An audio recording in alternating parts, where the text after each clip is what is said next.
podem se misturar. E dentro da ordem dos espíritos bons, tem uma classe que Kardec chama de espírito superior,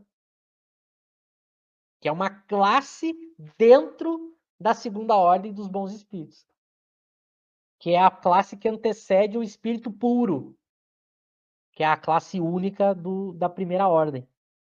Então, quando Kardec fala nos textos espíritos superiores, espíritos inferiores, quando ele fala de maneira genérica, ele está dividindo em dois, que é a classificação dual que ela está dizendo, que é a primeira ordem e segunda ordem são espíritos superiores, e terceira ordem, espíritos inferiores. Mas tem o chamado espírito superior, que é um tipo de espírito bom da segunda ordem, que é isso que a Ana Cristina está lembrando, que são coisas diferentes. Aí a gente tem que ver pelo contexto. Mas na grande maioria das vezes, principalmente nesses textos como esse que a gente lê hoje, do resumo, Kardec está falando no sentido genérico, né? Porque o espírito superior da segunda classe, a segunda classe da segunda ordem, que é também chamado de espírito superior, aí é um tipo específico de espírito que falta muito pouco para ele ser puro, né? Que ele já tem ele domina a ciência, ele domina o conhecimento e ele domina a parte moral também.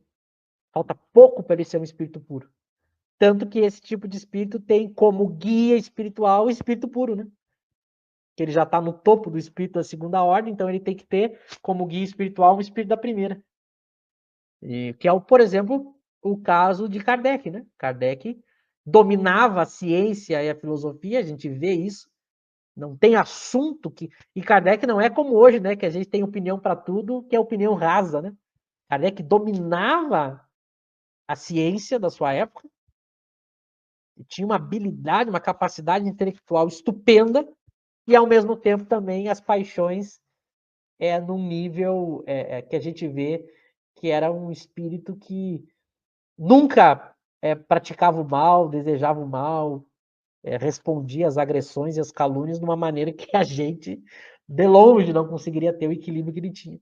Então, agora, existem espíritos superiores no sentido lato, né, genérico, que eles não têm tanto conhecimento, mas eles são superiores porque eles dominam as paixões, só têm o desejo do bem. Então foi bom essa lembrança da Ana Cristina, né? Passo para vocês. Tem a escala ternária, né? E tem a escala binária, né? Na escala binária, os inferiores são a terceira ordem e os superiores são a segunda e a primeira, né? Na escala ternária, aí já é dividido em três, né? Então, Kardec tem essas duas escalas. E é bom lembrar, né, que o espírito superior da segunda ordem dos espíritos bons, ele reúne como, né, todas as qualidades das demais classes dentro da segunda ordem. Por isso o Michel disse, esse aí já está transitando para a primeira ordem, né? Porque ele tem um diferencial em relação às classes, às outras classes dentro da segunda ordem. José.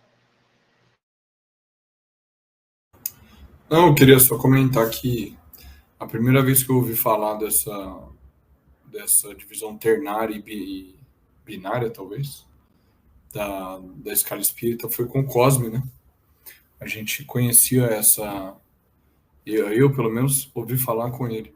A gente conhecia a escala espírita, as três ordens, mas essa questão do espírito superior a palavra superior, espírito superior em dois sentidos, e essa divisão entre o bom e o puro como superiores e os imperfeitos como inferiores, eu fui conhecer com Cosme, né? Então, de fato,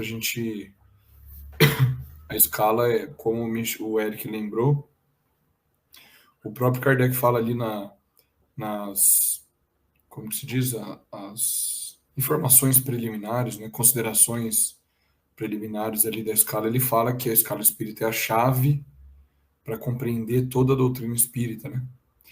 E depois o espírito Sócrates, no Livro dos Médiuns, fala a mesma coisa. Ele fala, olha, a escala espírita e o quadro sinótico da mediunidade, que é o quadro de classificação, né, dos tipos de mediunidade, elas são a chave para a gente compreender, são o coração do Espiritismo, a chave para compreender o Espiritismo. Então a gente precisa estudar mais essa escala, incentivar os espíritas que a estudem, né? Porque a gente vê que é um tema, é pouco falado, esse tema específico da escala espírita no movimento espírita, né? Ele é bem pouco falado e nós precisamos entendê-lo para, como os amigos aqui já ressaltaram, para que a pessoa não fique presa de espíritos pseudo-sábios, né? Quando estiverem na prática mediúnica. Então esse seria o comentário final aí, já agradeço também, aproveito para agradecer a presença dos amigos aí, Eric, Michel, Lauro, mais uma vez um estudo excelente, e agradecer também a presença dos nossos internautas, eu nunca sei como chamar internauta ou ouvinte, espectador, que estão nos acompanhando aí sempre, mandando boas perguntas, né?